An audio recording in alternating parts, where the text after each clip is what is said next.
Welcome back. So let's talk a little bit about the most common organizational form, the sole proprietorship. Now, statistics on this are kind of fuzzy. They say 80% of businesses may be sole proprietorships. I'd estimate that it's a lot more.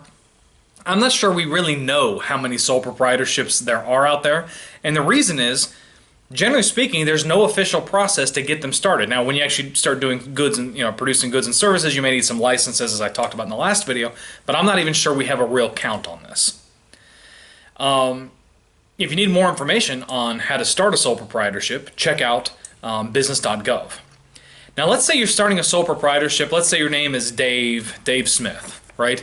And you don't call your business like Dave Smith Bakery or something, but you call it like D-Man Smitty's Bakery or something like that, some other name. You may need a fictional business license, and information on that comes from the Uniform Commercial Code. Now, the advantage of a sole proprietorship is that the owner is in complete control of that business. If you are a sole proprietor of like a bakery or something like that, hey, you are good to go. You own that business. You make all the decisions. You make all the calls.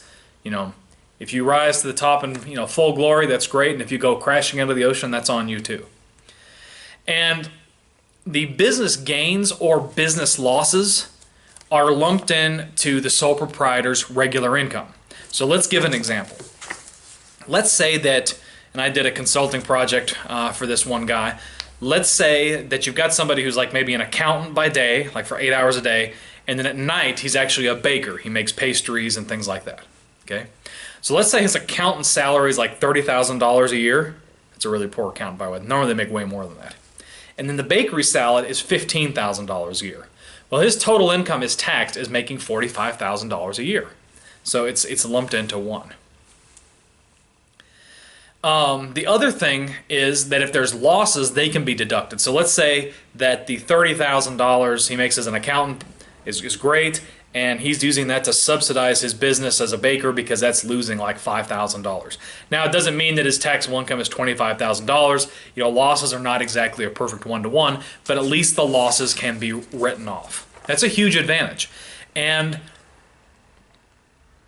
there are certain incentives to having a day job and a side hustle because if you do make losses, they can be partially subsidized with tax credits. So that's kind of a nice thing.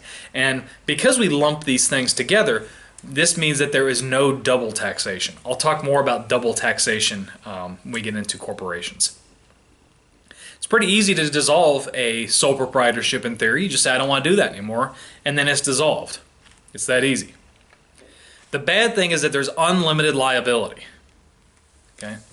So let's say Dave the baker, he baked some bread or something and it had like mold in it and somebody got sick. When they sue Dave the baker, they're also suing Dave the man as well. And so let's say it's like a $2 million lawsuit because somebody got sick from moldy bread from his bakery. Yeah, that's really bad, right? They can take all of the assets of the bakery and they can take all of his personal assets too. That's what we mean by unlimited liability. Or let's say Dave gets in a car accident and while he's performing bakery duties and there's a lawsuit. That lawsuit can take all of Dave's personal assets too. Sole proprietorships are non-transferable. So let's say Dave decides he doesn't want to be a baker anymore and he wants to pass that business on to his son. That's not possible. His son will have to start his own sole proprietorship. And there are no tax-free fringe benefits for employees. So, you cannot issue tax-free health insurance or retirement accounts such as an IRA, individual retirement account, 401k, etc., like you can do with other organizational forms. So the sole proprietorship is really suited towards very, very small businesses that have either an owner that has no employees or the owner is the employee, but there's maybe few employees or just a small handful of employees.